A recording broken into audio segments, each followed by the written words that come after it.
ச்சே! இந்த விஷயத்தை எப்படி மறந்துருந்து விளங்குது இல்லையே! முக்கியமா பேச வேண்டிய ஒரு விஷயம். ஆனா பேச மறந்துட்டேன். இந்த உலக செய்திகள்ல பிஸியா இருந்ததால உள்நாட்டு செய்திய கொஞ்சம் மறந்துட்டேன்னு நெனைக்கிறேன். உங்களோட பொன்னான நேரத்த ஒதுக்கி கொஞ்சம் இத கேட்டு போட்டு போங்க. இந்த உலகத்துக்கு ஒரு தலைவர் இருக்காரு. அவர்தான் டொனால்ட் ட்ரம்ப்.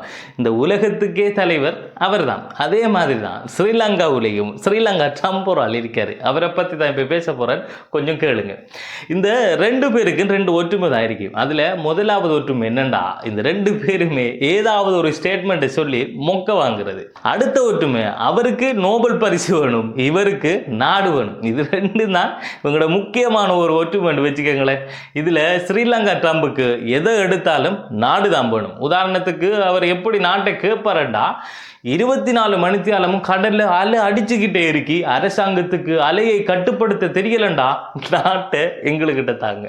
ஸ்ரீலங்காவில் பின்னரம் 6 மணிக்கு மேலே போனால் சூரியன் மறைஞ்சி அப்படியே இருட்டாகி போகுது.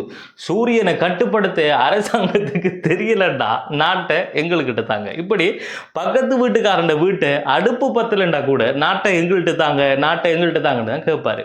இப்போ கிட்டத்தில் கூட பார்லிமெண்ட்டில் அரசாங்கத்தை பார்த்து டீ குடிக்க கப்பிரிக்கா, முடிவார சீப்பிரிக்கா, டூத் பேஸ்டில் உப்பிரிக்கா இருக்கு, நான் ஏசி நான் இப்போ தப்பேது மிரிக்கான்னு கேட்குற அளவுக்கு நிறைய விஷயங்களை கேட்டிருந்தார். ஸ்ரீலங்காவை பொறுத்த வரைக்கும் அது இப்போ பிறந்திருக்கு. அது குப்பரை கவிழணும், பிறகு எலும்பி இருக்கணும், அதுக்கு பிறகு தவழணும், இப்படி எவ்வளவு விஷயம் இருக்கு.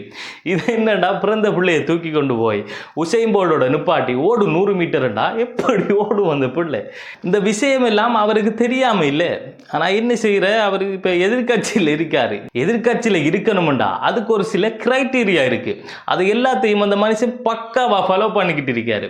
அது என்ன அந்த கிரைட்டீரியான்னு கேட்டீங்கண்டா, ஜனாதிபதி பச்சை கலர்ல ஷர்ட் போட்டுக்கு வந்தாருண்டா, அவர் முஸ்லிம்களுக்கு மட்டும்தான் சப்போர்ட் பண்றாரு, தமிழினத்தை ஒடுக்க நினைக்காருன்னு சொல்லணும். அதே ஜனாதிபதி காவி கலர்ல ஷர்ட் போட்டுக்கு வந்தா ஜனாதிபதி பெரும்பான்மைக்கு மட்டுமே ஆதரவு வழங்குறாரு, சிறுபான்மையை நசுக்க நினைக்கிறாருன்னு சொல்லணும்.